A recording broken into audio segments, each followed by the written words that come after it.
Alrighty, so hopefully that's a little bit better. Man, it's already like dropping frames. We're gonna power through. I'll figure it out later. All right, so yeah, today's session though, which is what I was discussing just a moment ago.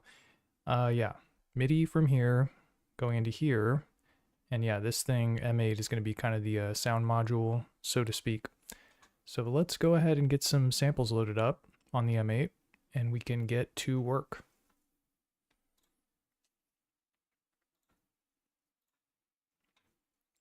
So I just got to open up my m8.run here. Okay, now let's take a listen to what we got going on here, which is going to be the sample for today, which you can also download at a Patreon, so feel free to do that. It doesn't cost you any money. It's all free. Okay, so the sample is called Let the Silence Speak. So let's take a listen.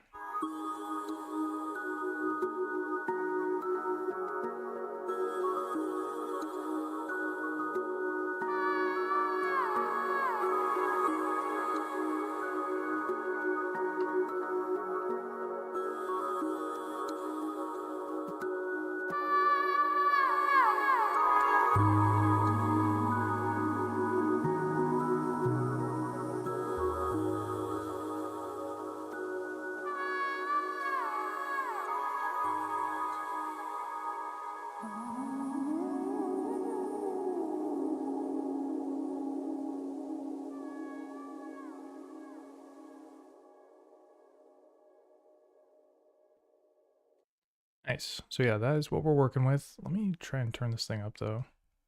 Or it's already at FA. Let me put it at FC. Okay, so let's get slicing, which since the sample is going to live on the M8, the slices will also live there. So we got to chop on M8. So let's do that. We can do the lazy chop by basically holding play and then pressing edit to input the slice markers.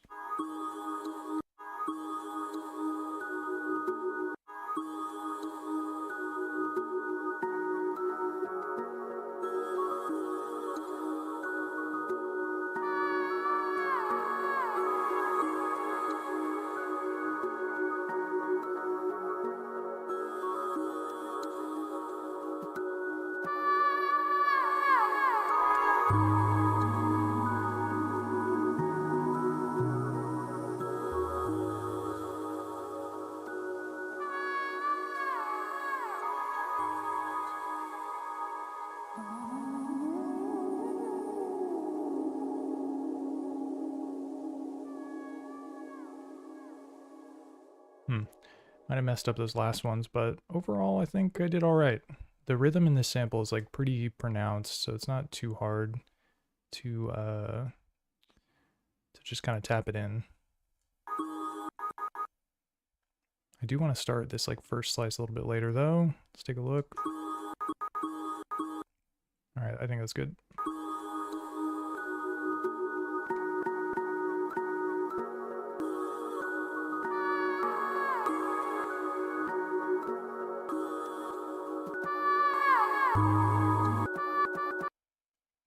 This one I'll move up a little bit.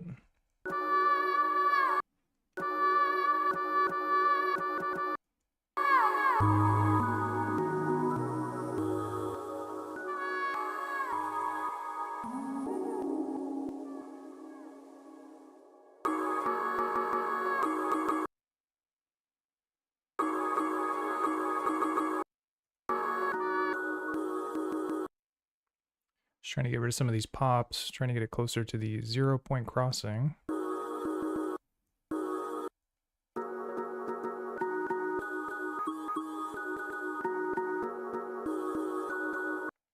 All right, I think that's good. So we're going to overwrite and set up some things here.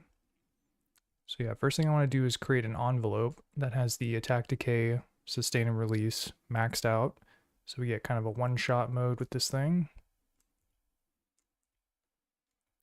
And then I also want to add a little bit of attack. I'll start at 3, but I'll come back to it and make sure that sounds fine. And then we have to do some MIDI configuration as well. So to access the MIDI settings, you basically go to the song screen and then shift up to get to the project screen. And then from here, you can select MIDI settings.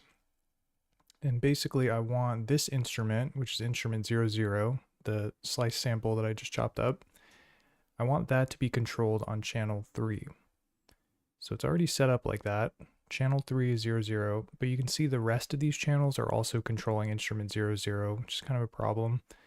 So let me just set this to like, I don't know, whatever, 7F. I can change these later. So I know I don't have an instrument on 7F, so I don't have to worry about it making any sounds, basically, if I accidentally send a MIDI note on some of these other channels. All right, so we've got channel 3 that plays instrument 00, and it does that on track 3. That's fine. And you'll see why I spaced out these, because I basically want to use the first 2 tracks to control the drums, which I'll do in a moment here. But yeah, so now we got to switch over to Lofi-12 XT. And on here, you can basically have each of these tracks. So there's 8 tracks in the Lofi-12 XT, and each of them can send MIDI on a different channel, or the same channel, depending on how you configure it. But to do that, you go Shift or Function System, and we can go to the MIDI settings here. Beep, bop, boop. Oh yeah, MIDI, skipped it. And then yeah, from here, if I select track, this allows me to control what track or what MIDI channel each track sends MIDI out to. So 1 and 2 are sharing a track right now, or channel I mean. Track 1 and 2 are both sending on channel 1, and then track 3 is sending on channel 3, which is how I want it set up. And then just to double check, if I go to the config page, you can see I'm doing transmit note, which is on, it's good. And then I'm also sending out to MIDI. You can send out to USB as well, if you have like a USB MIDI host that you got this thing plugged into. I do not, so we're just doing MIDI 5-pin. Oh yeah, and then I have to connect the MIDI cable as well. So we've got the MIDI on one side, or the 5-pin, I mean, and then the other side is this TRS cable. So we can plug that in. We'll do MIDI out, which is this one. Plug in, I say. There we go. Oof, man, really gotta manhandle that one. And then on this side, we'll just plug this one in right here. Just the MIDI in. The in is the one that's nearest to the USB port. Okay, so now we've got things set up in a very basic manner. I've got track 3 selected.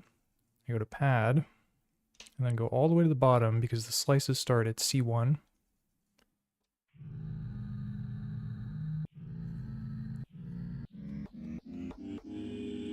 All right, so we've encountered our first problem, which is easy to fix. I forgot to set this to slice mode. Let me do the M8 TV. I forgot to set this to slice 01 file, so it's playing it chromatically right now. Boo. But now, when I change it to file, these are going to start to trigger the slices.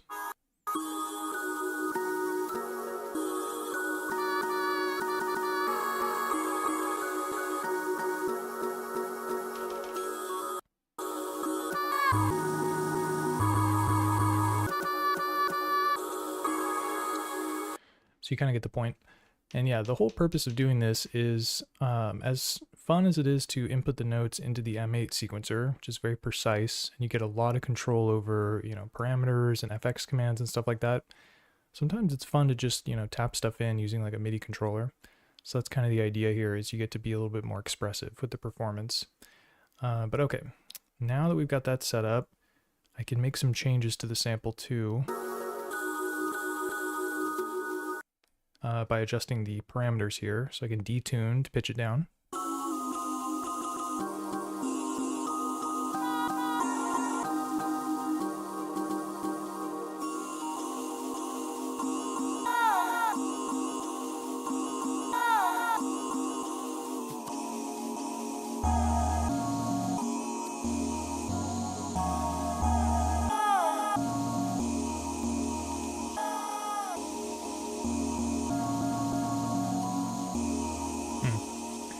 Interesting. I'm gonna have to find the right pitch for it. But yo, Sound Doctrine writes in and says, when triggering slices in the P6, does it lag? So you're asking if I press buttons on the P6 to send them to the M8, would it lag? because I don't have any experience with it lagging. It seems pretty instant from what I've seen and done, but we can definitely test it out. It might not be easy for you all to see on the stream, but I can definitely do like a quick little, what you call it? Let's try it out, because yeah, this is, fortunately, it's quite easy to hook these things up via the MIDI.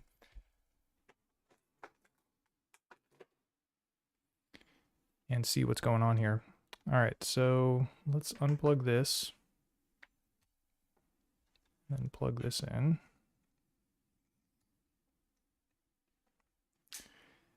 And then plug this in. Scooch this thing out of the way. Wow, this is like such a mess. Okay. So yeah, we've got P6 here. Let me just make sure I'm not screwing up one of my patterns. Pattern, yep.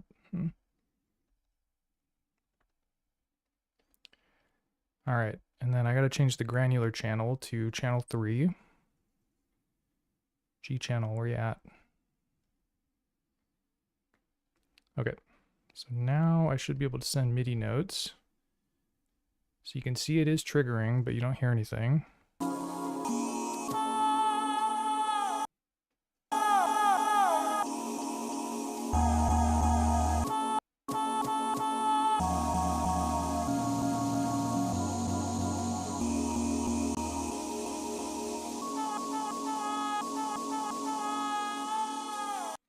I don't detect any lag at all, man. It seems instantaneous to me.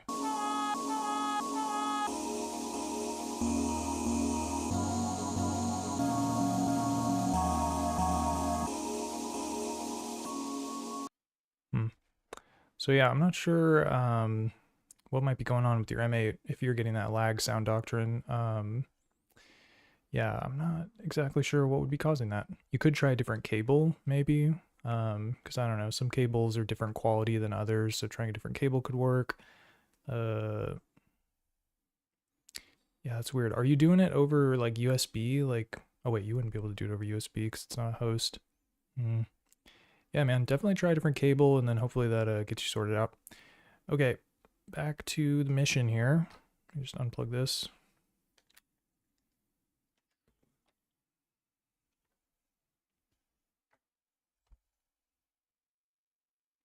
Okay, I think that's where we were. All right, so yeah, I'm playing these slices. Nothing's happening because I gotta plug it back in.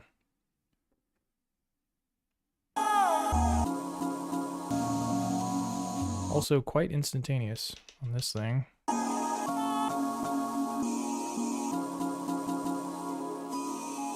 Let me put like a filter on this. It sounded kind of crazy.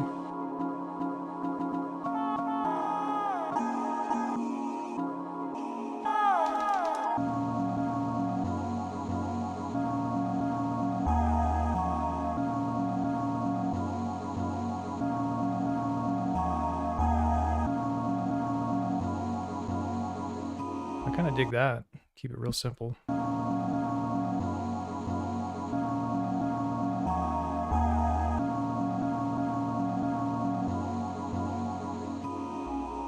Make that 32.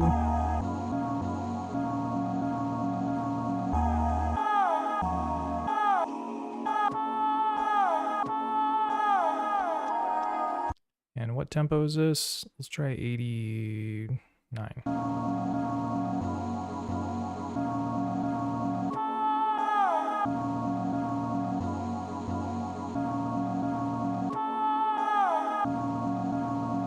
Nice. So let's get some drums loaded up. And I'll come back to the sample chops after we get like a basic rhythm section going.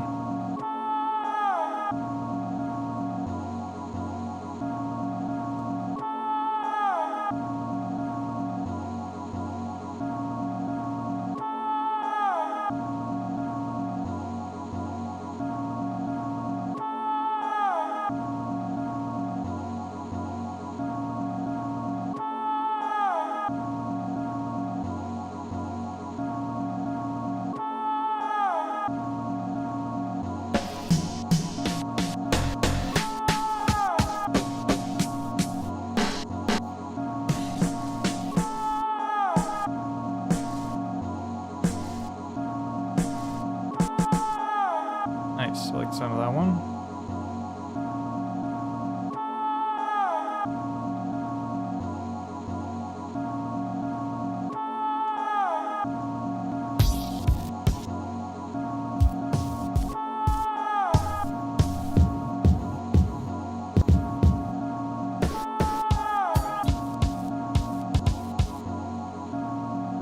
Chill kick.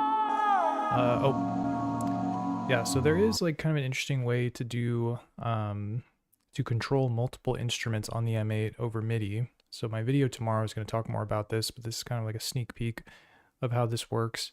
But yeah, essentially what you can do is, let me change this to 1. So yeah, normally when you're looking at the MIDI settings, so let me pull up the M8 thingy. Yeah, so normally when you're working with the MIDI settings on the M8, you've got one channel that you can assign to one instrument. You can have them share instruments, and you can also have them share channels. But the thing is, it's difficult to control multiple instruments on a single channel. So right now, if I wanted to, like I've got my kick drum on 1, 2. Right, so that's the kick, and then this is the snare, which is on 1, 0. Yeah, so if I wanted to control the kick and the snare over MIDI, I would have to basically dedicate an entire channel or track to those sounds. It's not very easy to have like multiple instruments on a single MIDI channel, just the way it's laid out. But there is kind of a workaround where you can essentially create this thing called a note map, which triggers different instruments using like a table configuration. I know it sounds super complicated. The video tomorrow will make it a little bit more simple. But let's go through how to set it up, because it's really not that bad. All right, so basically we need to create a note map instrument. Oh yeah, so let me move this back to 7F. Put this on channel 1. Okay, so the note map instrument. Let's take a look at that. So we've got instrument 0, 2 here. I'm going to make it a sampler instrument, but I'm not going to load a sample to it. It's just basically going to be blank or empty. And then from here, you can change this table tick. So this basically controls the rate at which the table rows get moved through. And the table is like basically another like way to sequence FX or something on this. It's kind of complicated to explain. But essentially what you can do is you can change this to FE, which is called note map. And what note map does is when you play certain notes, it triggers a specific row in the table.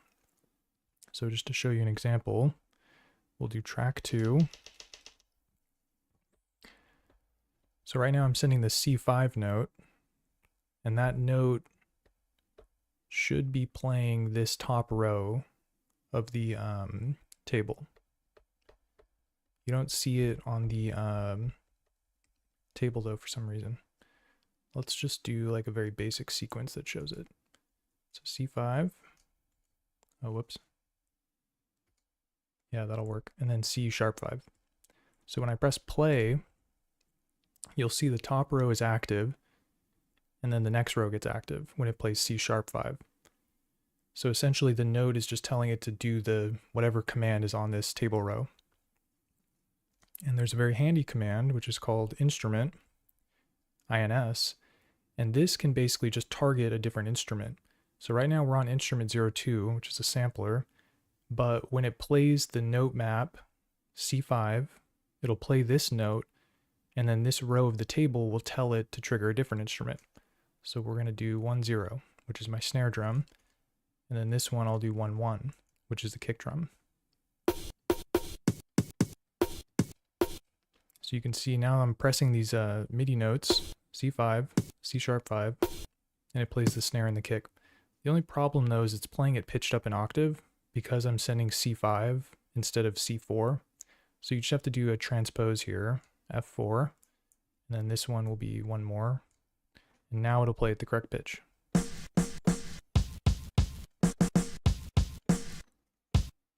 Cool, so it's a single MIDI channel that's controlling multiple instruments. Pretty neat. And yeah, I could definitely just keep filling this up. In fact, I probably will do a closed hat, open hat, and then maybe some other percussion sounds. But yeah, I also want to make some changes here to my instruments. So I'm going to do ADSR on this one. and max this out so it's basically just one-shot mode. Dang, I actually do need to change the release on this.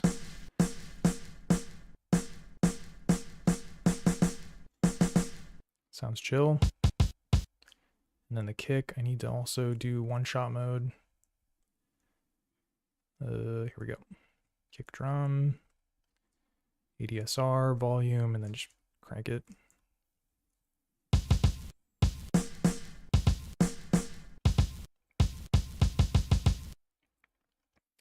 And then another cool thing about this is you can basically do independent control of the parameters for each of the instruments. So if you were using something like a sample chain so that it would all be one instrument on one sampler, you would have them all share the same filter and degrade and all the other parameters that are on here. But for instance, on this one, I can change the EQ of just the kick since it's a separate instrument. Bring the, bring the mids down.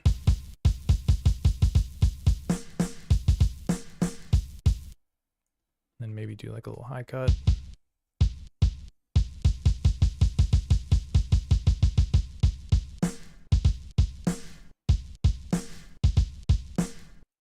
Nice, doesn't sound too bad.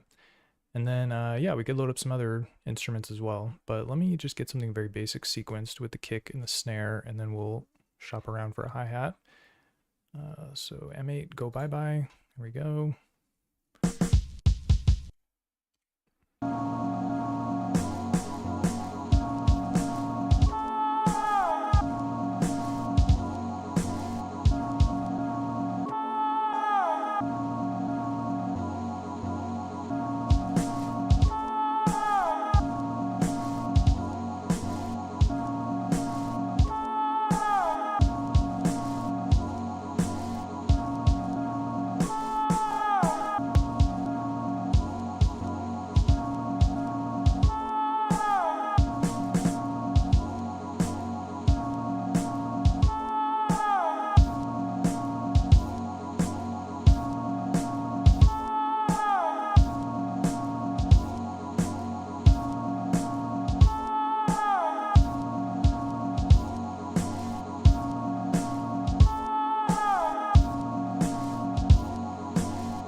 Let's find a hi-hat next.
Not too bad.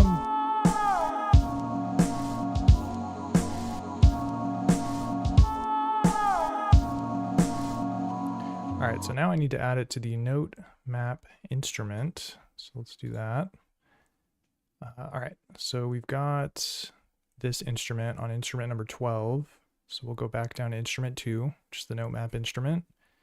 And then I just need to add another row, targeting 12, and then doing the same deal here, but bringing the transpose down.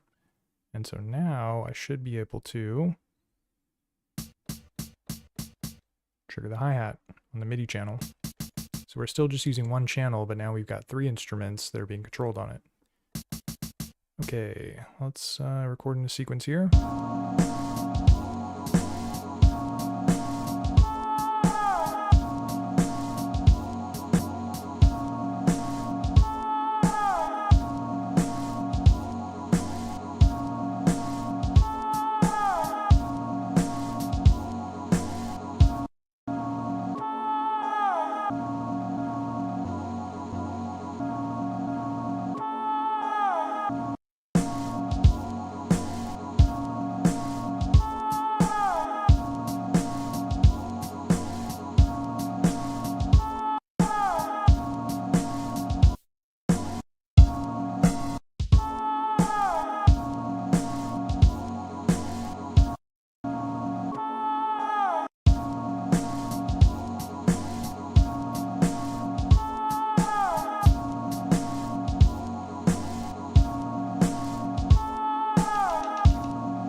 Thought there was a different hi-hat here. Let me check this. Oh yeah, because the hold. All right, all right.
Alright, so we got a basic rhythm section down. Let's see if we can... Oh, dang. I was like covering up the... the whole time. Gotta get better at turning off the M8.run. But yeah, so got our basic rhythm section dialed in here. Let's come back to the sample chops and see if I can do something a little more interesting. So they're on track 3.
So yeah, these sample chops, they've got this like kind of vocalist type thing going on. Might be cool to add some reverb to it. So let's open up that instrument and mess around with some of the reverb settings here. Pull this up.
Shimmer sounds crazy.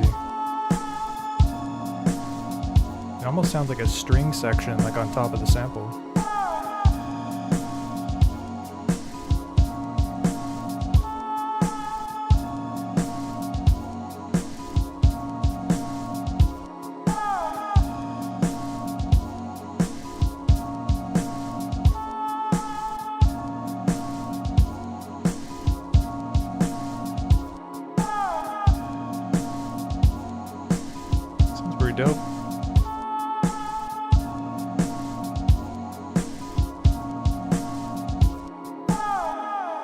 Oh, dang. I've had the OTT compressor on the whole time. Holy crap. I didn't even realize that.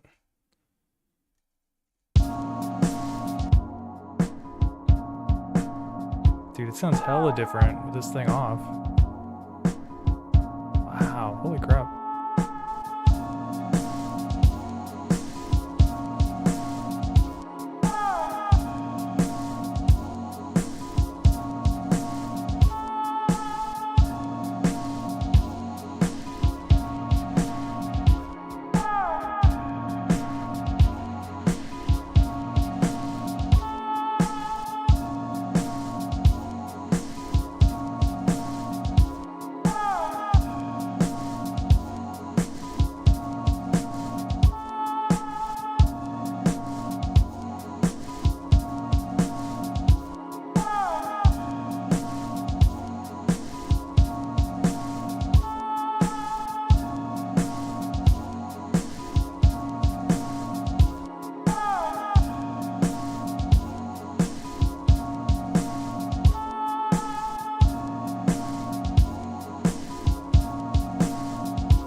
Alright, let's do a bass line next.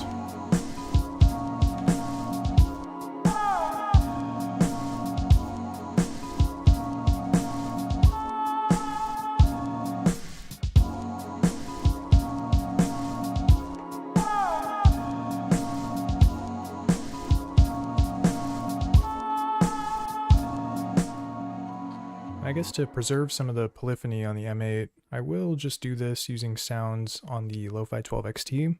So we can do something very basic here and use a wave shape to just create a very simple sound. So let me load that up here. Where do we keep these things at? I feel like I have a folder of them. Browse the pool.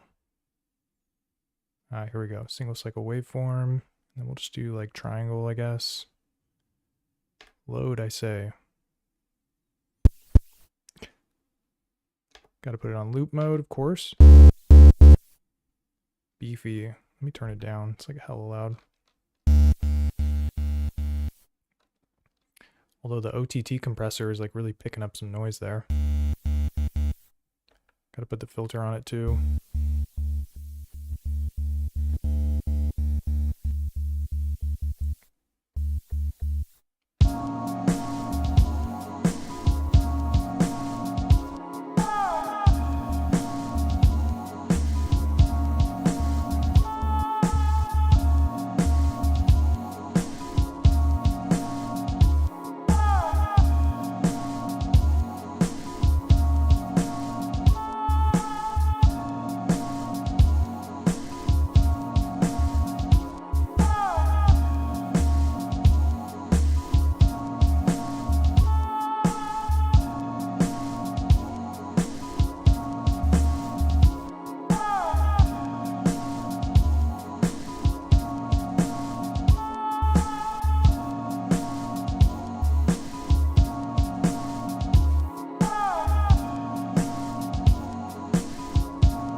I never thought I'd say it, but I think I gotta load up a sine wave instead of a triangle wave. It's just giving it some interesting harmonics, the OTT compressor, and I don't know enough about it to fix it. So let's do sound, load, sine wave. This should be a little more smooth, I think.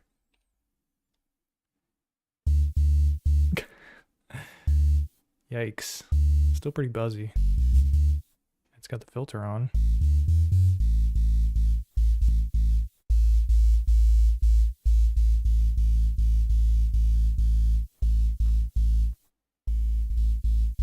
I guess this is what you sign up for when you mess around with the OTT. It's OTT or no TT. You know what I'm saying?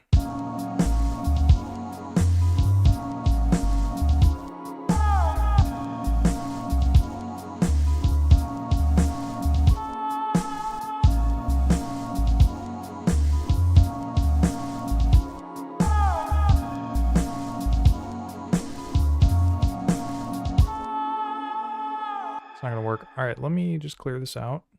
Shift clear all. And then yeah, let's load up some bass on the M8. See if we can find a nice sample that works well. Let's shop around.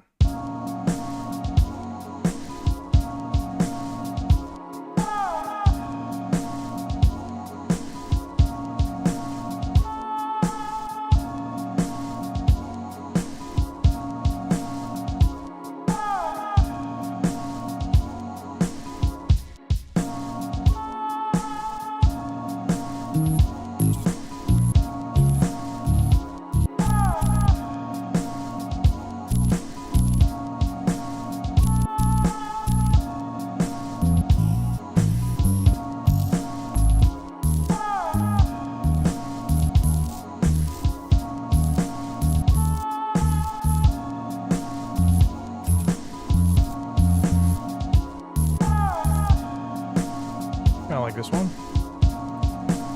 Alright, so we gotta set it up. Instrument 03. We want to trigger on channel 4.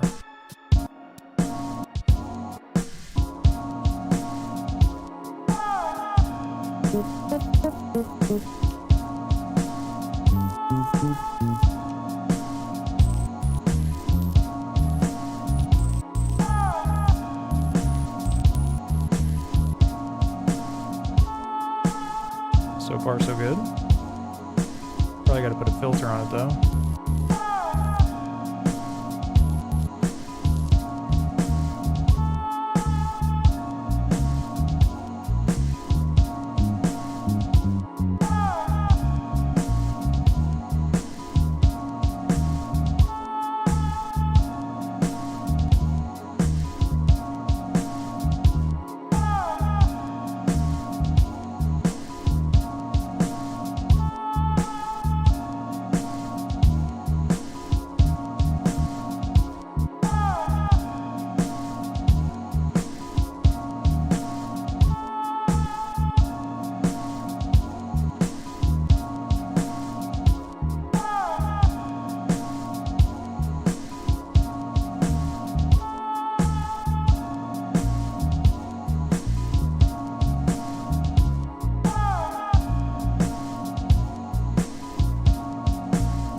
Alright, so I think we got the settings dialed in there. If it looked like I don't know my way around a envelope control, that is correct. I'm not well experienced with it. Usually I just like max everything out so it's in one-shot mode. But I think this is what I want. So it kind of like sustains for a little bit, and then when I let go, it tapers off. So that's the way I've got it configured here. Alright, so let's try and play bass line.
right, so we got a simple little bass line there. I think I'm happy with that. I was messing around with the parameters a little bit, but I don't really know what I'm doing when it comes to the amp and the limiter, so I'm going to stay off it, especially with OTT going on.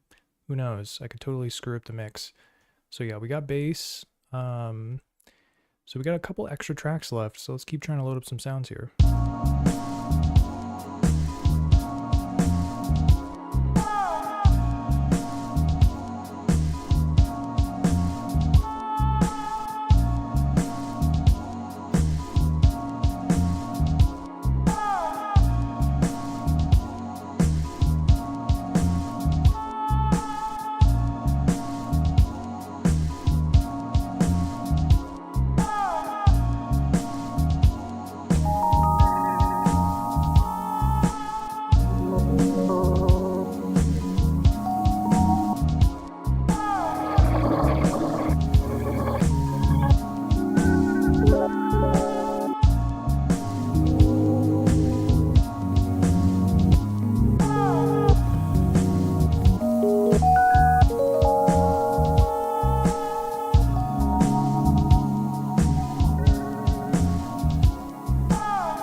I kind of like the sound of this one, so let's map it.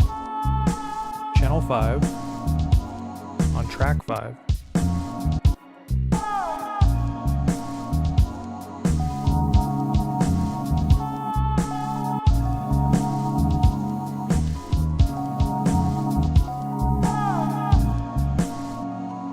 Oh yeah, I forget. You have to, it has kind of a weird behavior when you load in samples that are like not 16-bit. So I know this is from like Marlo Diggs sample pack, and I'm pretty sure it's 24-bit. And what that means is you can't play it at like higher pitches. There's like some kind of limitations with regards to the pitch. So what you got to do is go in here and change this. You do process 16-bit. Boom, and then overwrite.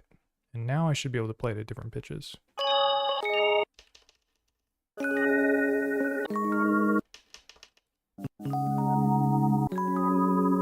So yeah, if you're ever using your M8 and you realize that it's like not playing pitched up, it might be because of the bit rate of the sample. So definitely be sure to try that 16-bit command and see if that works for you. But yeah, writes in and says, you should start doing masterclass videos for the M8. Dude, that would be tight. I love sharing the knowledge when it comes to the M8. I'll have to look into the masterclass format. It's like kind of a comprehensive like overview of like how to use something, I guess. I've never really watched a masterclass, to be honest with you, so I'm not sure what all that entails. But yeah, really the goal with making videos that I like to do is to kind of just like have it be like less than 10 minutes and just give you like a very quick overview of like how to do something specific. I don't know if the masterclass aligns with that, but I'll have to look into it and check. Are there any masterclasses that you would recommend, like for other devices perhaps? MPC or SP404 Mark II or something like that?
so I got a nice little vibe here. Let me try and record this in real quick.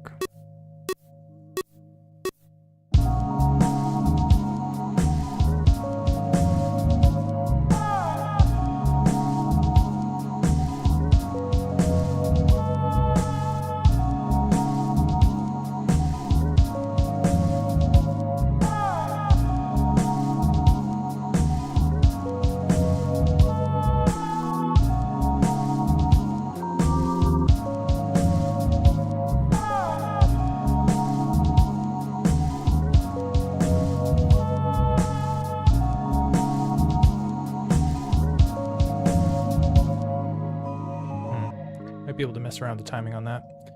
But yeah, says only masterclass I ever watched was Machine Mark III. RMR did an installment series on the M8. Oh, I gotta check out the RMR one. That seems cool. Cause yeah, I'm always looking for new formats for like how to share information on this thing, and masterclass seems interesting. So I'll definitely check it out.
Nice. So yeah, let's have a little fun with this, and I've got the low pass on here.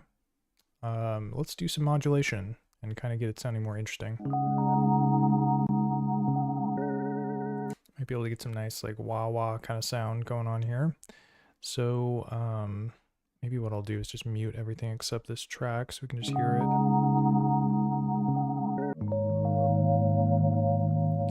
And then yeah, you can go to the mod page and check out the destinations here. I think I skipped it. I'm looking for cutoff. There we go.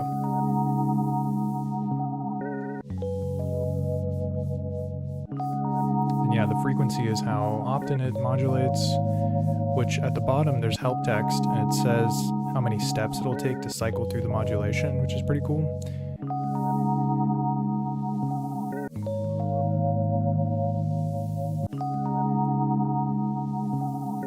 Change the shape to sine wave, etc. And then it seems like the coarse values correspond to phrases. So this is 1 0, one phrase, 2 0, two phrases, etc. Yeah, the OTT compressor is giving it like a nice like high end when it sweeps up. It's like sounds super like hissy, dusty kind of.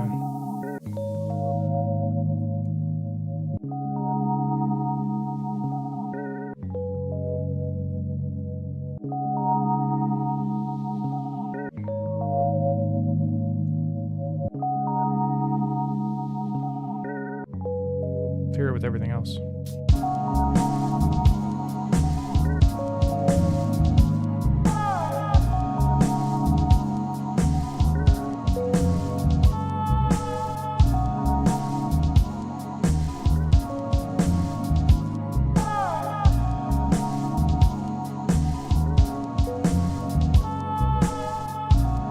Sounds a little busy.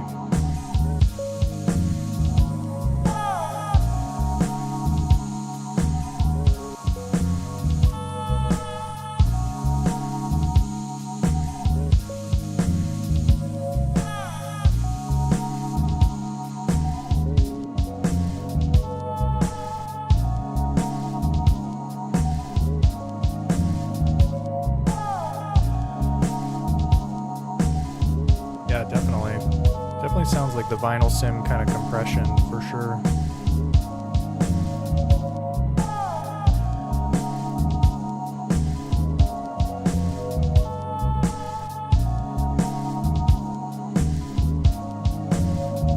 Sounds kind of tight. All right, what other layers we got? Yo, Flex Vanity, what's up, man? Thanks for throwing those fire emojis in the chat. We're keeping it lit today.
Maybe I can do something with this. I'm gonna adjust the start time a little bit.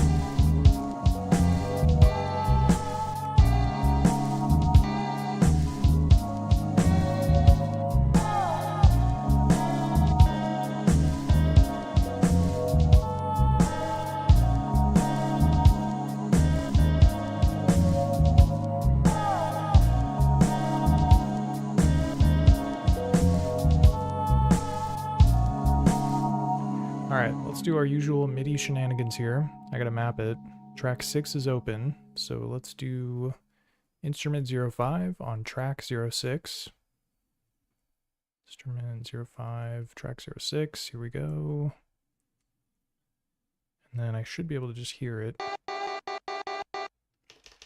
Same deal as before, we got that 24-bit stuff going on here. So it won't play past this pitch.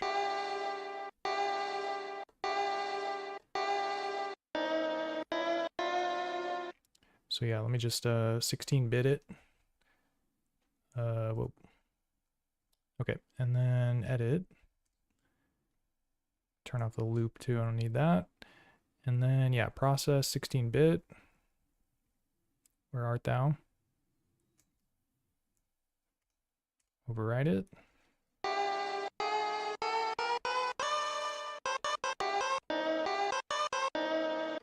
Okay, and then I'll do some envelope stuff really quick as well. So let's do ADSR. This one I'm pretty fine just having it be like kind of one-shot mode.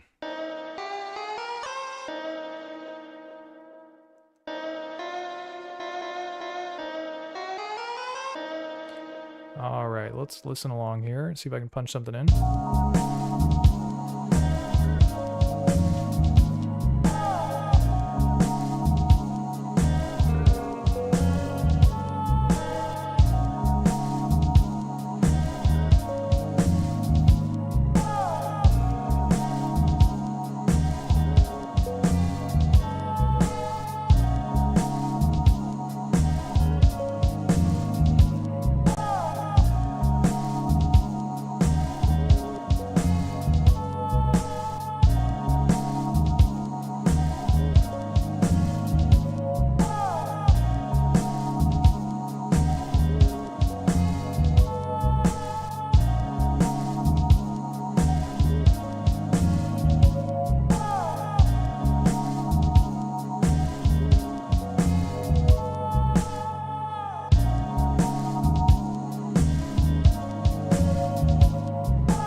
before I hit it with a filter, let's take a look at some of these MFX.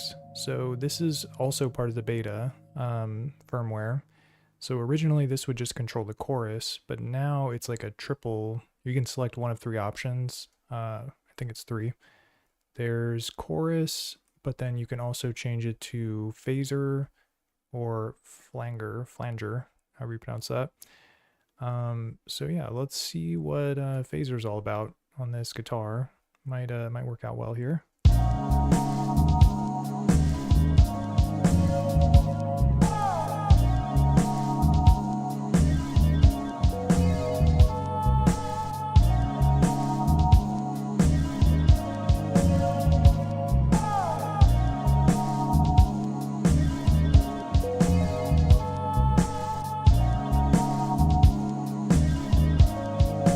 Or maybe flanger.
Just adding a couple extra notes there. But yeah, Flex Vandy says beta M8, sorry, firmware update. Yeah, man, definitely check it out if you have an M8. I don't know if they do the beta for the headless, but they definitely do it for Model 1 and Model 2. So if you have one of those, check it out.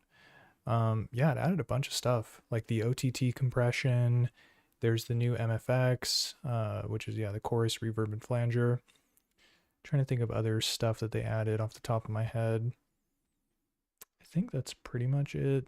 There's probably like some other like fixes and optimizations or whatever, but those are kind of like the big talking points. And I think there's supposed to be an M8 meetup later today too, like around 3 p.m. Pacific time, maybe. I don't know, I can't remember the exact time, but I'm definitely going to check that out and learn more about the update and what the rollout is and stuff like that. But yeah, all right, so I got this guitar sounding pretty chill.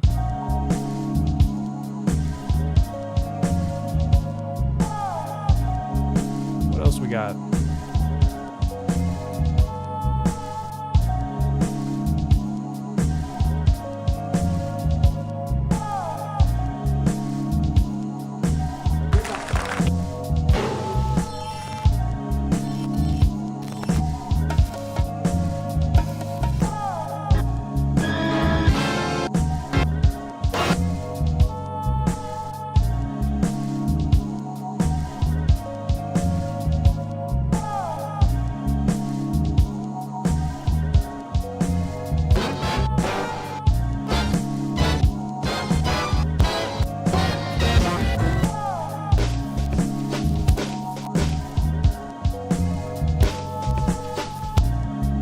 Yeah, I kind of want to do something with the rhythm section.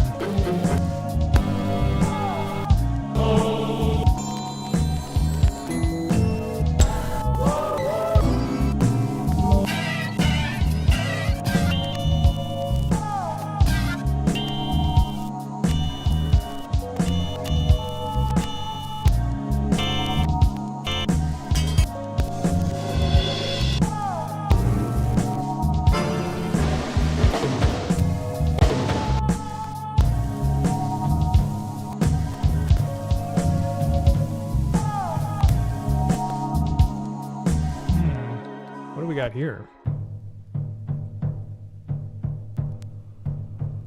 So like big drums, big orchestra drums. Might be able to pepper them in somehow.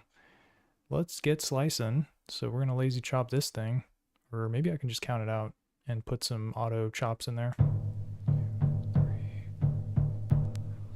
6, 7. So 9 maybe? I might have miscounted that, but let's see.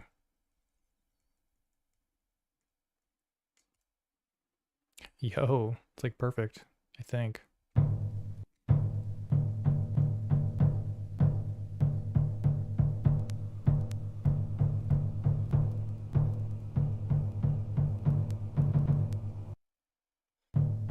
me just check the start point on some of these. Yeah, that's fine. Seems fine. Yep. Okay, yeah, we're gonna overwrite and set it to a MIDI channel. So this instrument 06, which I got to put on channel 7.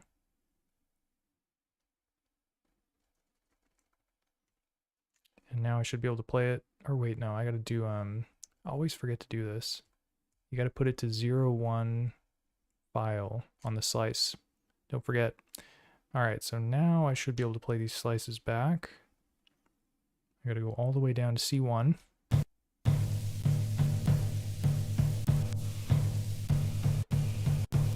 Bro, that OTT compression is just like, gets it nice and noisy, and I love it. Okay, I gotta do one other thing here, which is do like one-shot mode. So let's do ADSR, volume, and then just crank it. It's like the jankiest way to do it. I'm surprised, honestly, that there's not just a parameter on the instrument page that's called like, or maybe play mode. You'd think there'd be a play mode where it's just like one shot, and it's just infinite sustain or whatever, but there isn't. Not to my knowledge, at least. Let's take a look. Repitch, BPM, I don't know.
Nice. So I got a little bit of texture there with these drums of fire, and boy are they hot.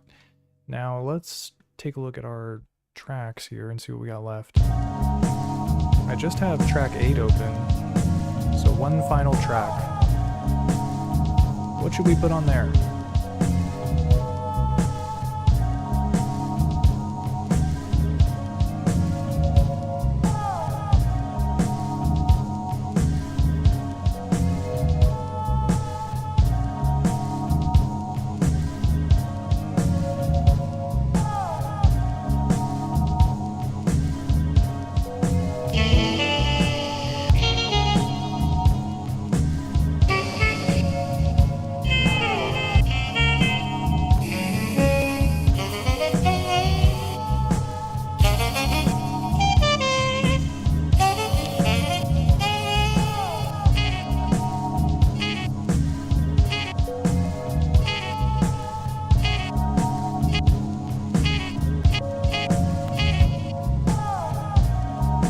Sound of this. And preemptively, I'm going to 12-bit it, or 16-bit it, I mean. Dude, that would be sick if they had a 12-bit command on here. They do not, though. So yeah, 16 overwrite. I wonder what 8 sounds like. Just out of curiosity. Because we've got 16-bit. Kind of sounds the same. Okay, so this is looking pretty good. I do have to put this on a MIDI, channel. So yeah, track 8, instrument 7, and it's on channel 8, so we should be all good.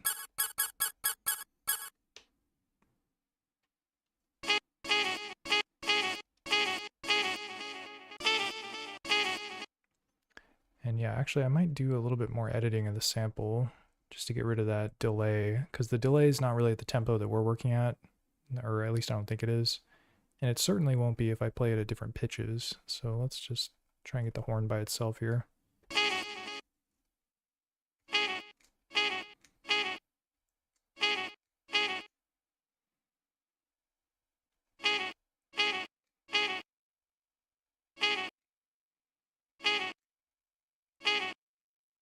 Sounds fine to me.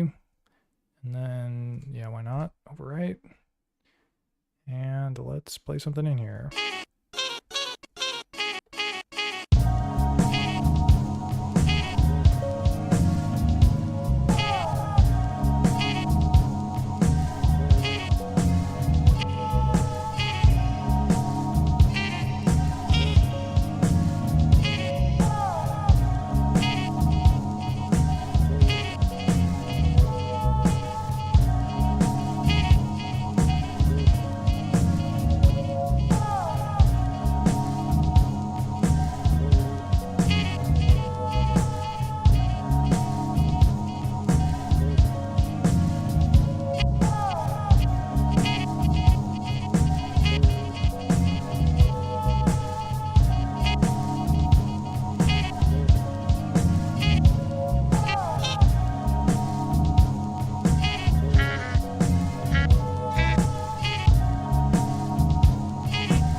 Yeah, that beat was a vibe for sure. Kind of got lost in the zone there. So yeah, let me go ahead and save that, or I can save it while it's playing.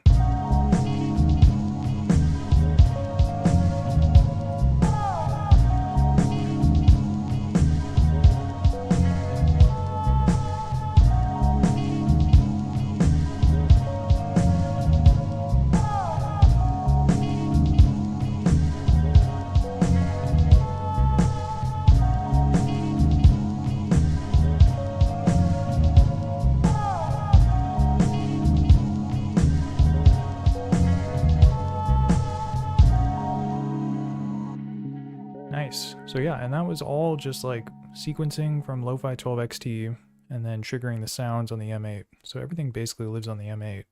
But I should probably save the Lofi-12 pattern as well, so I don't forget to do that.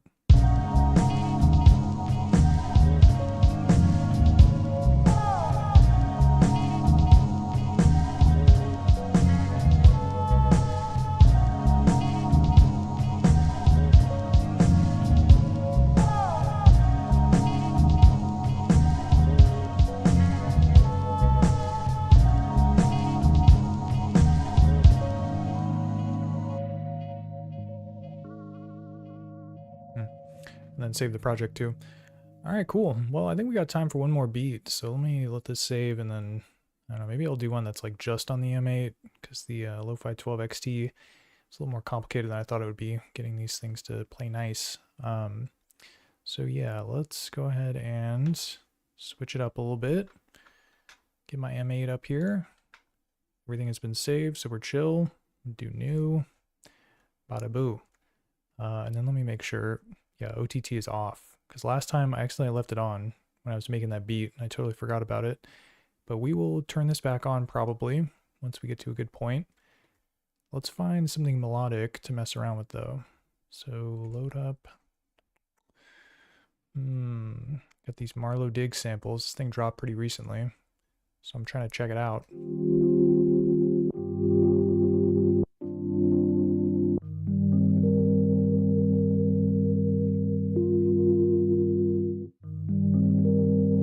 Man, that sounds pretty dope.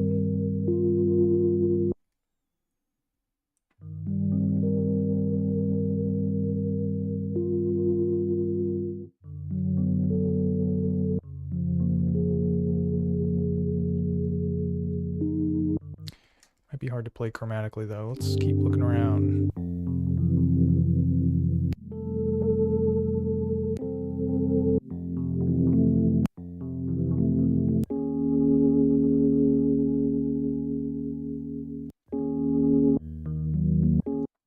It's a pretty simple chord. I could probably play something basic with it.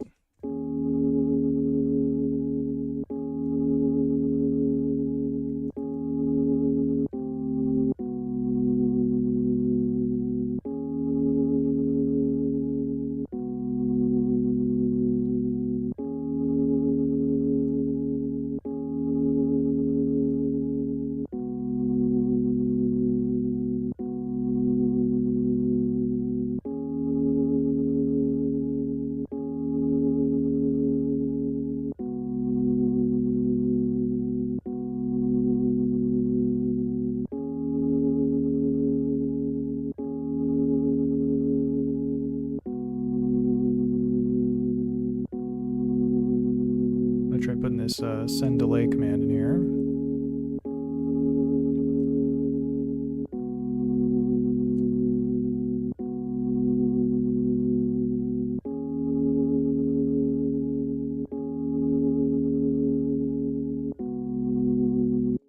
And so yeah, what the send delay command does there is it kind of like lets the voice carry into the next like phrase, because basically they were cutting each other off because it's monophonic.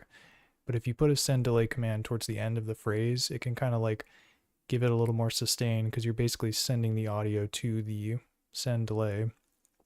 And so it can kind of like sound a little bit more of like a natural kind of note to note progression.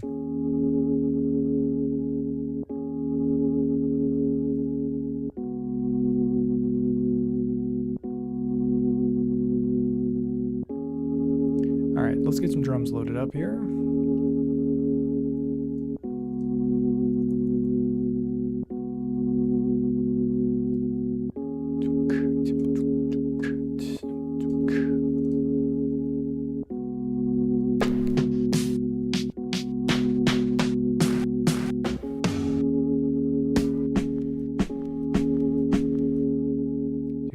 sounds buttery. It's gonna sound nice with some OTT. We'll get to that.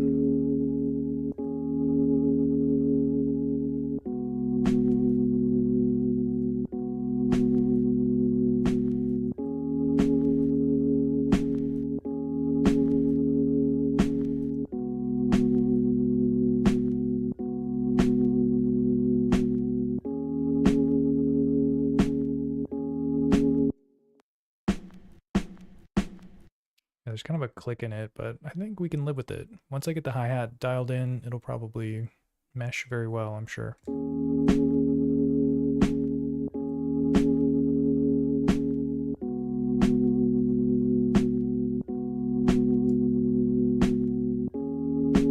Maybe I can pitch it down though.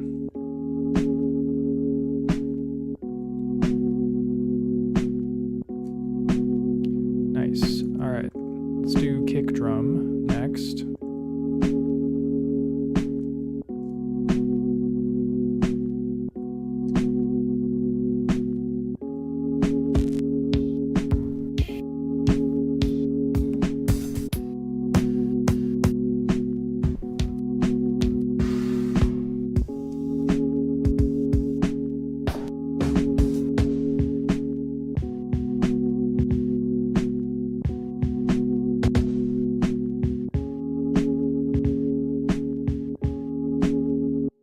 This one sounds a little noisy, but I think I can control it with the envelope and possibly the EQ. So let's just get some notes in.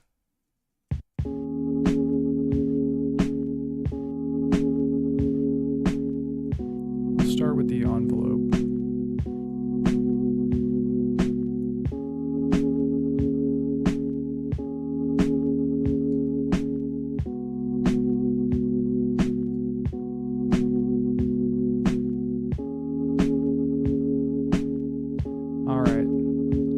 Next, give it a nice fat low boost.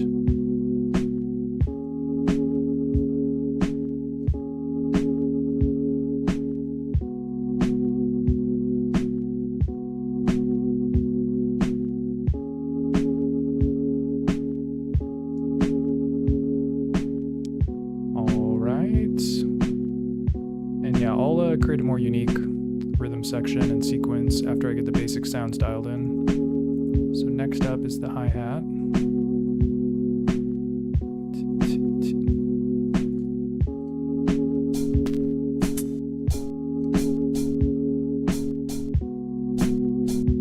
This is basically the exact sound I heard in my head. Perfect. Whoops. Oh yeah, and so I just want to hear it so I can adjust the envelope. Yeah, you can get a lot of mileage out of the envelope with the hi-hat. You can really make it sound a little snappier, I guess.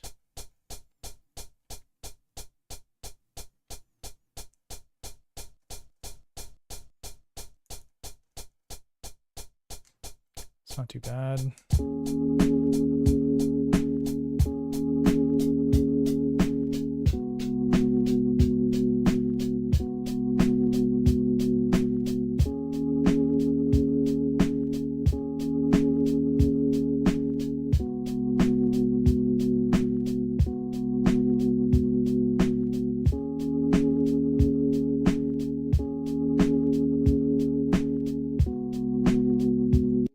Okay, so we've got the basic sounds selected. Now let me start doing some micro timing stuff. And there's a couple ways to do micro timing on the M8. Probably heard me yap about it a million times if you've watched any of my other streams. But yeah, basically the way that I like to do it is using this table configuration. Beep bop boop, load instruments, and it's called the micro time configuration. And yeah, basically it's just like this table that has all these tick ff commands in it, and then this hop command, and basically you can like target certain rows in the sequence so that the note gets delayed before it triggers. It basically plays at 0 volume and then it goes to the bottom of the table and plays at full volume. Kind of complicated, but once you use it a couple times, it's not too bad. And to show you how it works, let's just drop some THO commands in here, because this is the main way that you control it with THO.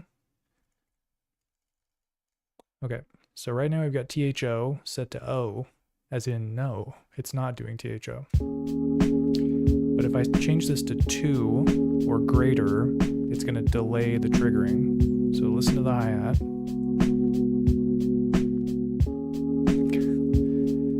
It didn't work. Okay, let me do one thing.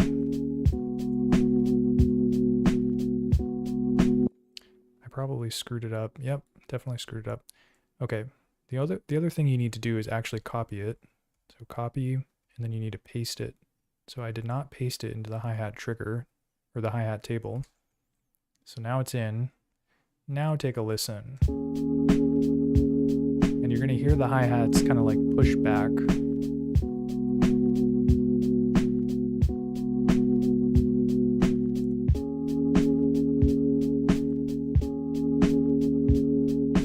So they sound off now, in a good way.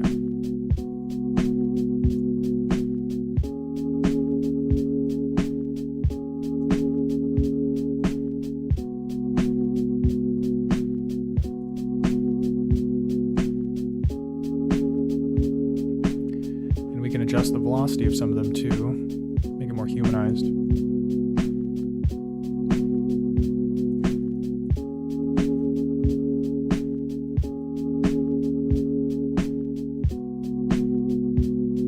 So it's just kind of random.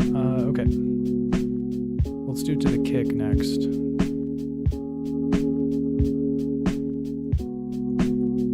So we gotta copy and paste the table.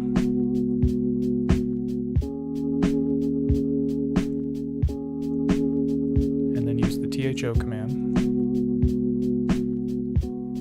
These ones I don't need to adjust the micro timing of, but let's try like a ghost note, for instance.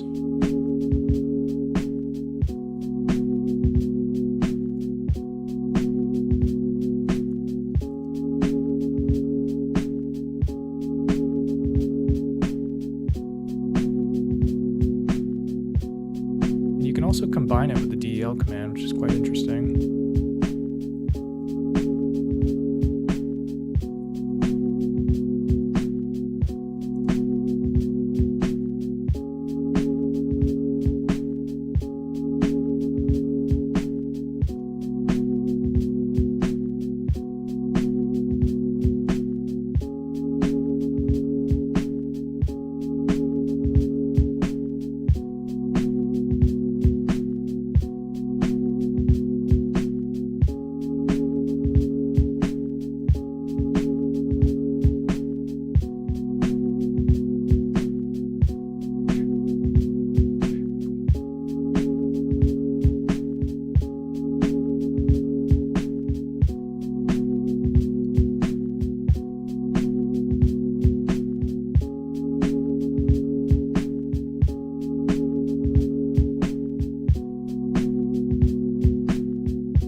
All right, so we got a nice little rhythm there. Let me check the chat though.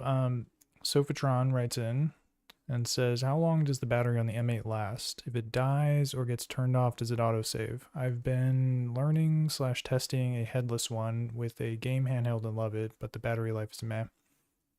Yeah, so that's a good question. It does autosave if you turn it off and turn it back on. The hardware version, that is. And yeah, as far as I understand, the M8 headless does not do that. You need to save your progress. But yeah, if the battery dies or it turns off, it's basically saving. I don't really know what the interval is, to be honest with you, but it's pretty like frequent, I would say. There's like an autosave file that's somewhere in the folder. Like I don't think you can see it from the M8 file browser. But yeah, just to show you an example, well, actually I don't want to turn it off because it might screw up the stream.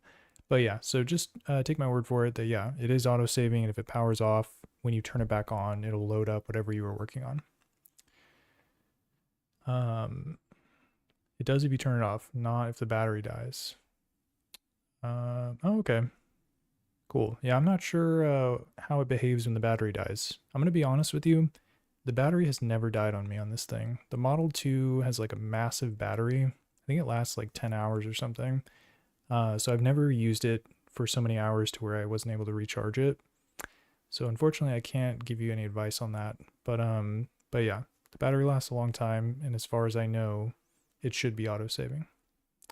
All right, let's keep working here. Okay, so we got this rhythm pattern for the drums. Let's use some nth commands to kind of vary it up a little bit. So the way the nth command works is you can kind of like have stuff play at different intervals. I think it's what you might call like conditional trigs if you were like on an electron box. But yeah, basically what it is it'll do whatever you've got in the row at certain intervals, like every other bar. So this says on 2, so it'll only do it on the second one, not on the first one. And what's critical to using this is that you need to have more than one phrase in the chain for it to be able to like actually know what is 2 for on 2, for instance. So right now I've got 2. So this kick drum should only play on the second phrase, not on the first phrase. So you see it skipped it there, and then it played it there. So it's good for like ghost notes or like other kind of rhythmic elements that are not part of like the core rhythm, essentially. So I'll put one on here too.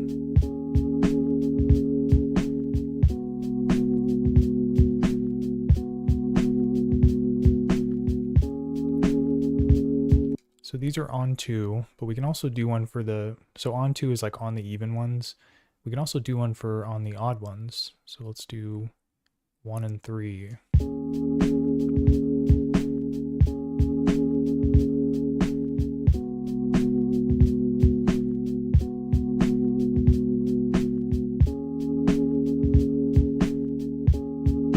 Cool. So it's like literally the same phrase, but it's playing different notes, or it's triggering certain notes at certain points of the chain.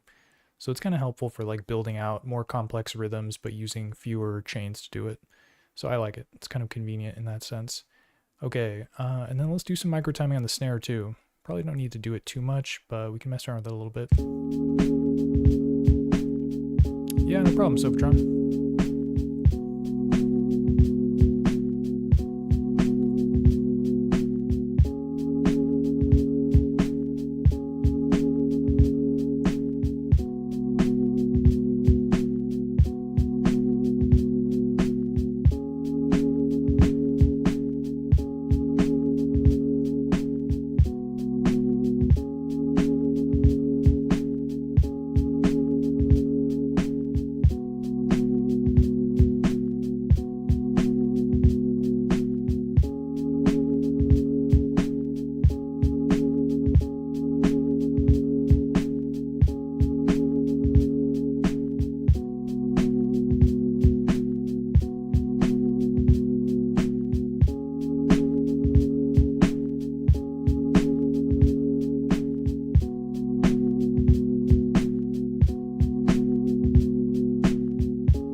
So we got the basic rhythm section dialed in. Let's see what else we got here. Maybe I could do like an open hat or something.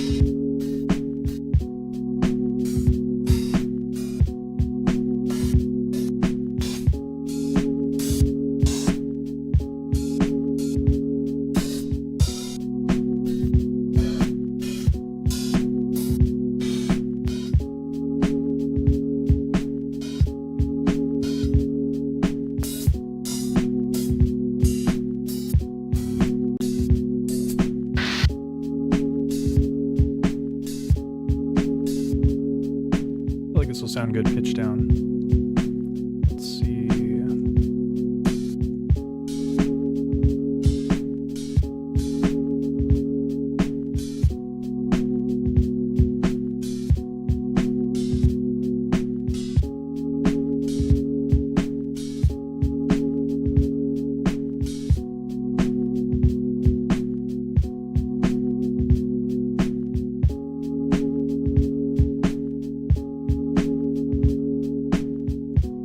Alright, so let's copy and paste our hi-hat sequence here. And there's a very easy way to do this, which is called cloning. And essentially what you have to do is hold shift and then press, look down at the button, press option and then edit. And what it'll do is it'll create a copy of it that has all the same notes in it, but it's just a different number. So I can mess around with this one and not have to worry about accidentally making changes to the original one that I copied. So cloning is very handy. And what I want to do with this one is keep it pretty much the same, except put the open hat somewhere in here.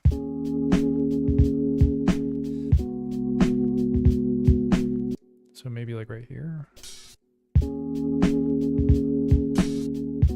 Nope. I want to put it right here.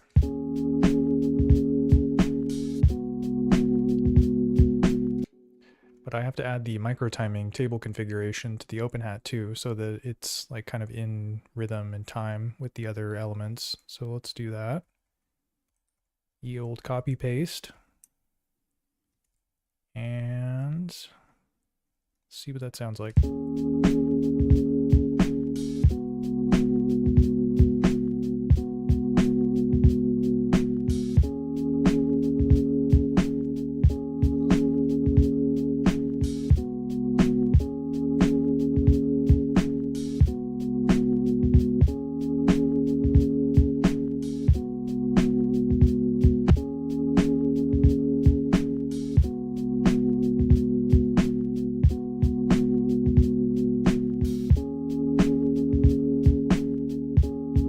Nice, sounds pretty chill.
Seems like I forgot to 16-bit this one, so let's go ahead and do that.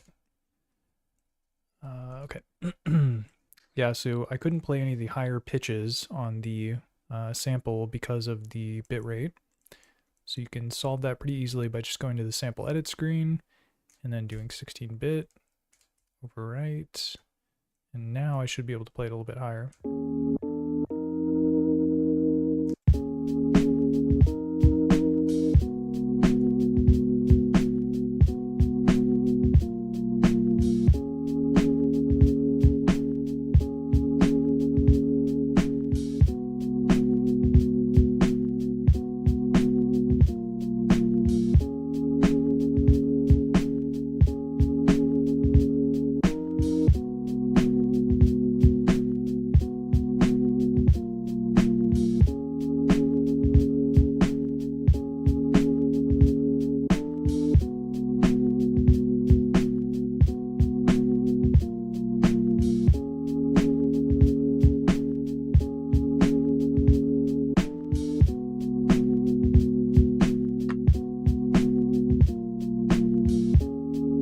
So the melody's a little bit more interesting.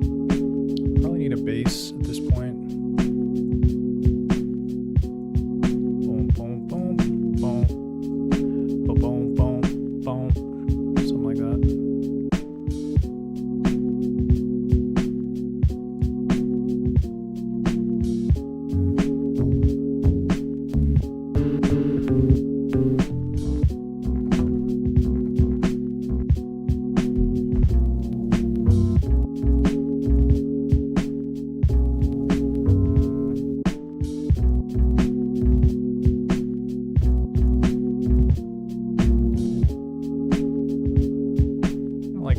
It's got sort of an interesting like stand-up bass type sound. Very jazzy. Also dark and mysterious. I do not need the second note though. So maybe I will just set an end or length.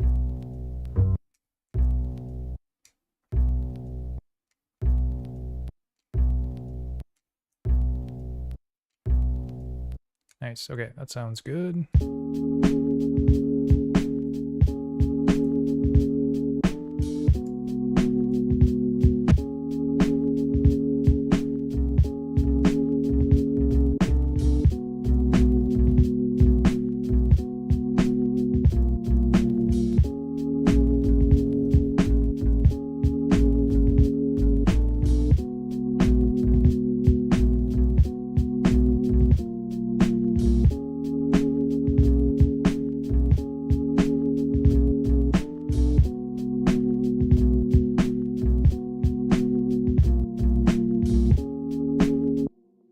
Actually, now that I think about it, I still have the Lofi-12 XT connected via MIDI, so maybe I can play something on here and it's a little bit more conducive, because that's one of the challenges with M8 is that you're very much working on the step sequencer, and you don't have a lot of options in terms of like, you know, playing stuff on like a keyboard or whatever, but when you add a MIDI controller to the mix, it's actually quite easy.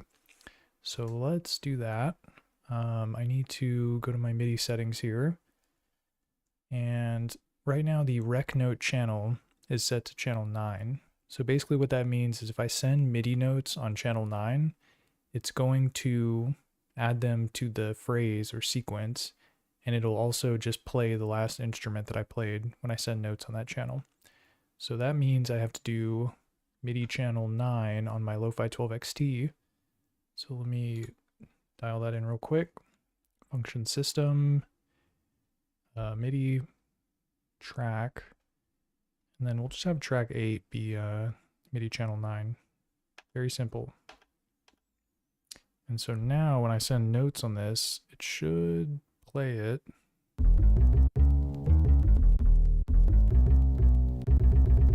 Wow. It's like magic. So easy. And then what I can do is if I pull up this phrase that I was looking at, so when I play notes, it just straight up puts them in the sequencer. Very convenient. But you can also just have the sequence play and input the notes live. It won't put the notes in if you have the cursor highlighted in any column other than N. I'm pretty sure. Yeah, you have to have it in N for it to like actually put them in. So you can rehearse by just moving it over and then kind of play something, and then once you're ready to record it in, just move it to the left and then play it. Oh, whoops.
mess around with the filter on the bass instrument.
Yeah, I was kind of trying to decide if I wanted to do like a sub bass or keep it a little bit more prominent in the high end, since the stand-up bass does have some of those kind of twangy sort of sounds on the top there. But I decided to just go with a little more of a subby kind of bass, so I think that works. All right, what else we got?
Sounds epic.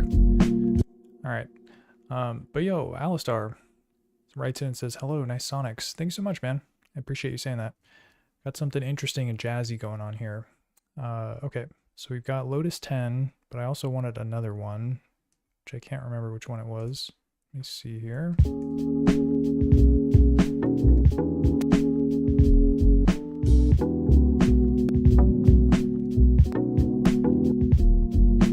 And maybe 15 as well. Let's see.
else we got? Dude,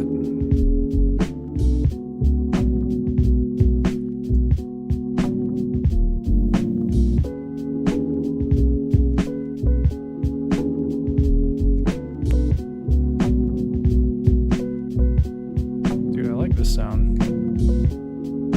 It's like a piano or something. Let's take a closer look here.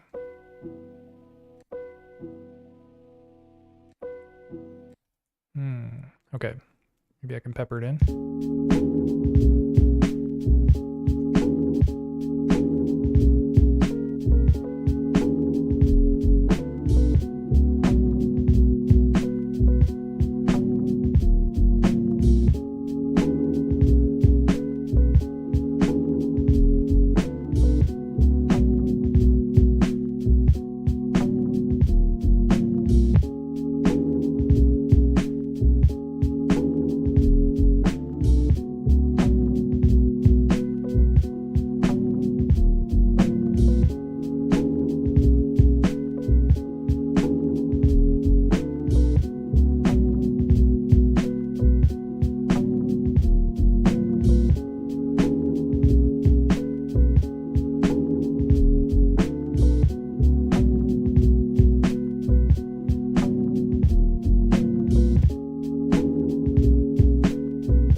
Kind of like it low in the mix. It's an interesting little layer, not too complex, and just kind of a little, yeah, just a nice light touch, I would say. But yeah, Ali Star writes in and says, what's on the outboard side for these Sonics then? Outboard. I mean, you're just listening to the M8. I don't have it plugged into like, yeah, SP404 Mark II or any compressors or anything like that. You're basically just hearing the digital audio out through this port here, the USB port. So yeah, no outboard, just pure M8 goodness is what you're hearing.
Like this second half of this sample.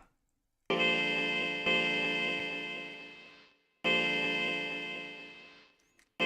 feel like I might be able to do something interesting here. So let me crop it and save a copy so I'm not messing up my folders here.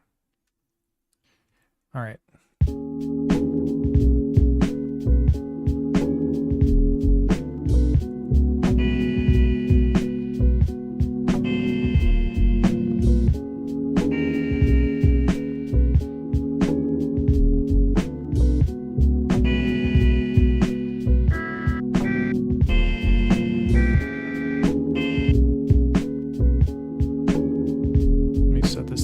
shot mode, aka max out the ADSR envelope.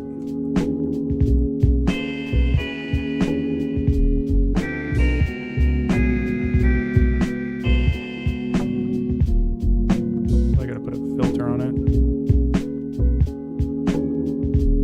Let's try bandpass.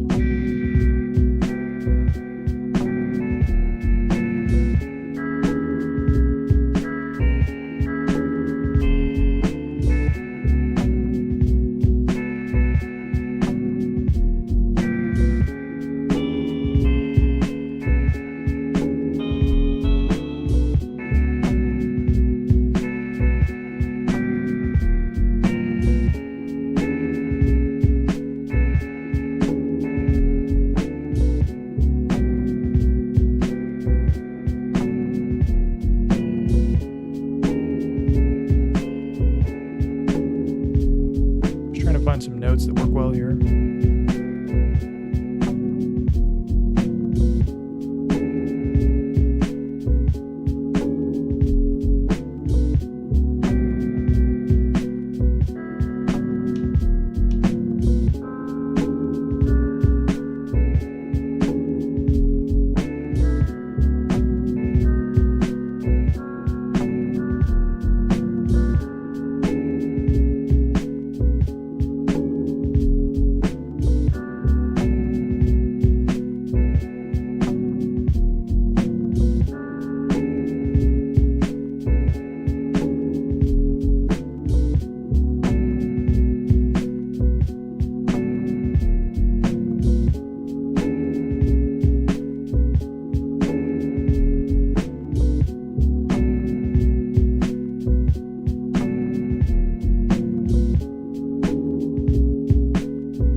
Yeah, we might be able to do something crazy with like the new shimmer reverb maybe, or something else. Because yeah, I couldn't quite find a note that sounded interesting other than this one.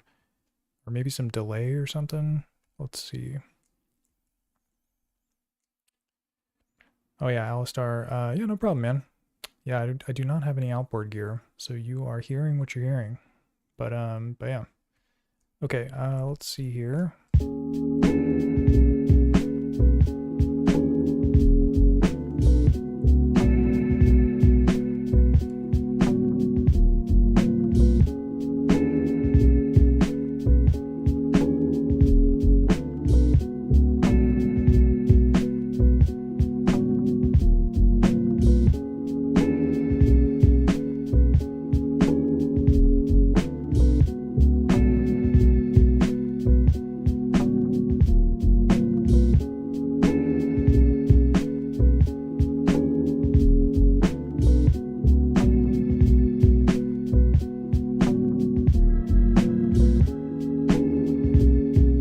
Shimmer reverb just sounds nuts. It like turns anything into like a string sample almost.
copy of it, and I'll mess around and see if I can figure out how to make it sound halfway decent. But yeah, so I've got the instrument copied, so now I can just remove the shimmer and modulation from the original.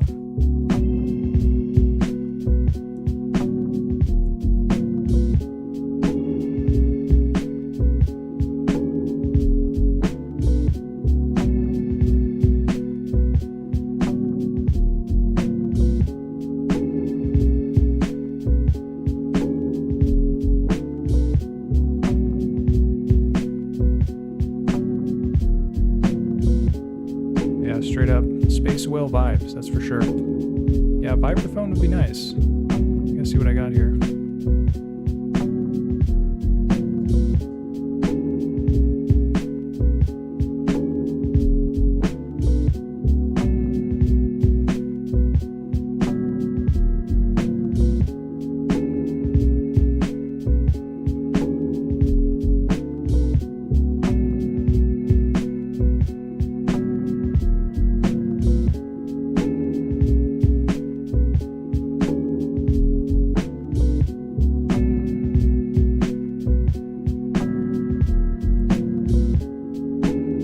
So we got the,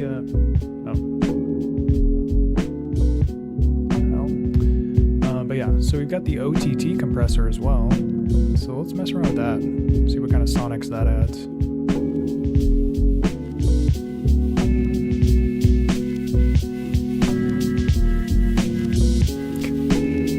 Sounds so noisy, and I love it.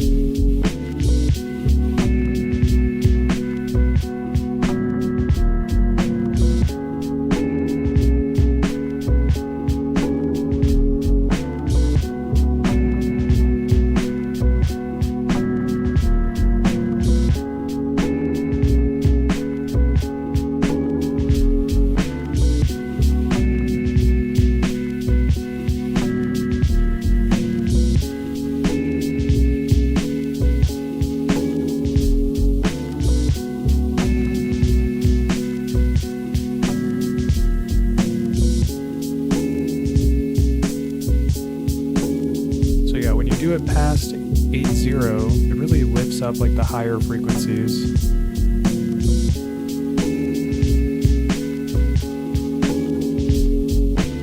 But then once you go below 8.0, it starts to bring them down.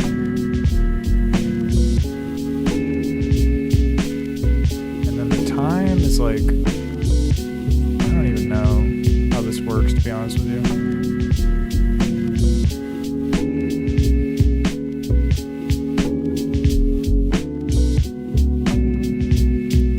Some attack and release or something. The noise sounds way more in control now. And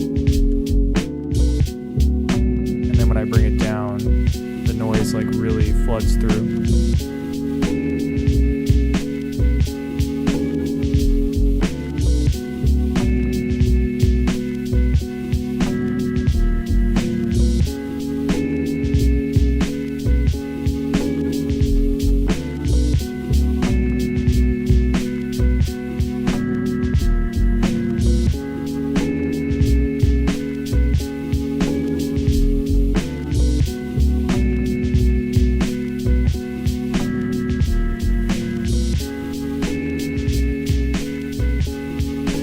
Turn it off.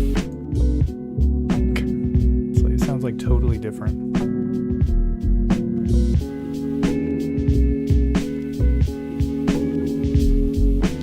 And I'm not sure if this is like a wet dry mix or something. It's like I haven't really studied it, so I'm not sure.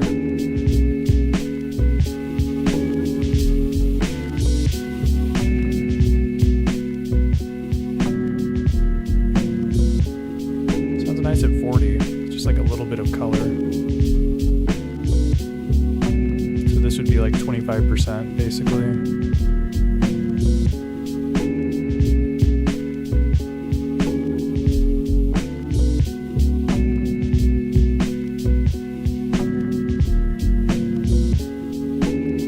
Yeah, you think it's parallel with less mix? Yeah, I don't know how it works.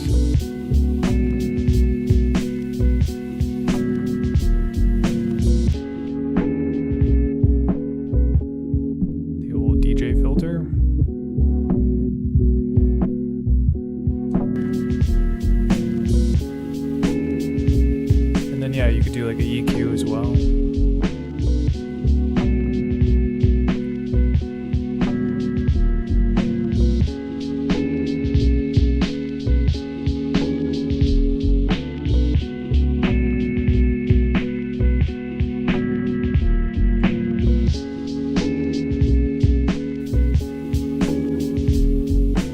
So that's one way to kind of control the high end.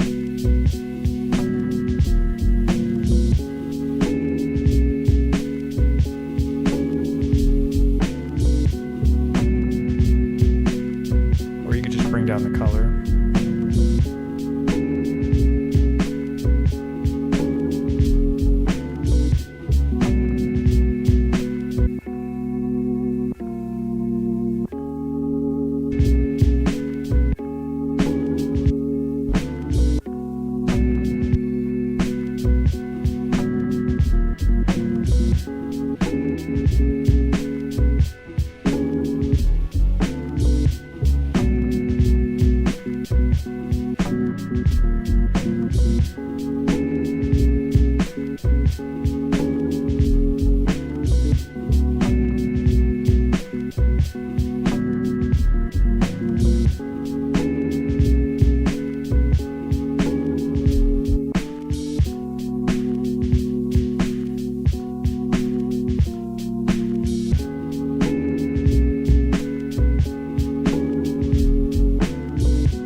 Nice. But yeah, IR writes in and asks, can it be applied to instruments individually? Not exactly. Like the way it controls it is it's applying it to the entire mix, but you can apply it from the sample edit screen.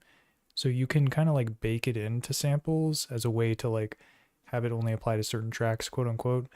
So for instance, if you take a look here, one of the new things they added is the process, which is called Squish, I think. Yeah, Squish OTT. And basically what this will do is it'll apply whatever settings you have for the song, the OTT settings, it'll apply it to this sample.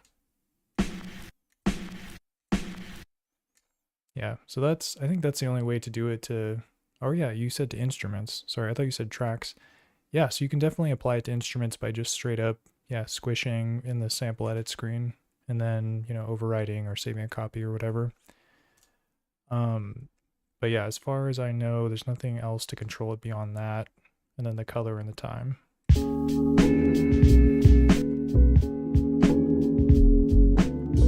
But yeah, it's a nice way to dirty up the beats. Like someone earlier said it sounded kind of like vinyl simulator type stuff, like from SP303 or whatever. And I kind of get those vibes.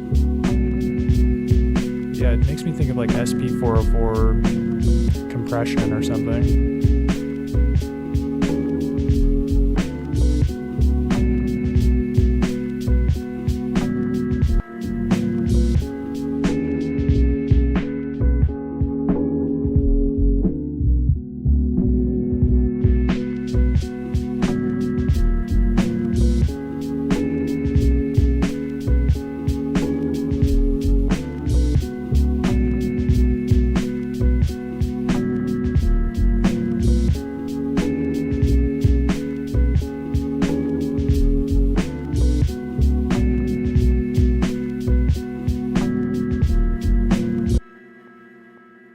Nice. All right. Well, yeah, I think I'm going to call it at this point. Made a couple beats, had some fun. And yeah, I just want to say thanks to everyone for tuning in. Appreciate y'all blowing up the chat. Alistar, Flex Vanity, Sound Doctrine, IR, and all the rest of y'all cool people out there. Stay cool, because it's still kind of warm if you're on the West Coast or wherever you are. But yeah, hope to catch you on the next one. Be sure to take a look at the video. It's going to come out tomorrow, which is about the M8. It's going to be about MIDI stuff, so if you're interested in MIDI, definitely check it out. But yeah, hope to catch you on the next one. And until then, peace.